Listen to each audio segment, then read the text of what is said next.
รถในเชียงใหม่ก็มีหลายเตี้ยนค่ะมีนำหนาค่ะแต่ว่ารถตัวเอารถบ่เหมือนจะรถดีเจจอยหังดีค่ะแคมค่ะบริการก็ดีค่ะของแถมก็มีหลายเมี่ยวค่ะไปชมค่ะใจเลินค่ำค่ะอยู่อำเภอฝางลูกจากฝางมาเชียงใหม่ก็3 ชั่วโมงค่ะมาออกรถตีร้านเจจอยเขาเป็นอุบลีนะคะเอกสารก็ยุ่งยากค่ะออกรถง่ายค่ะอ่อนกันมาออกรถตีเจจอยก็เลยค่ะตัวในเพจของเจจอยเขาค่ะเป็นไล่สดค่ะไล่หันแมนรถทางดินอะไรมันเลือกตีเชียงใหม่ในค่ะหันรถแล้วก็แมนใจนะคะรถเทียมสะอาดดีค่ะเครื่องก็ดีค่ะเพราะอะไรเป็นหงของแถมก็มีหลายเมี่ยวค่ะ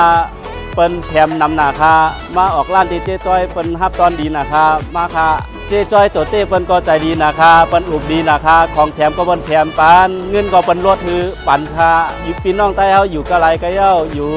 อำเภอฝางกะเย้าเชียงไฮ้กะเย้าชัยปราการกะเย้าเมอายกะเย้าเชียงใหม่ก็เย้าอ่อนกันมาออกรถตีเจ๊จ้อยในก็ได้ครับรถคนแคมนะคะ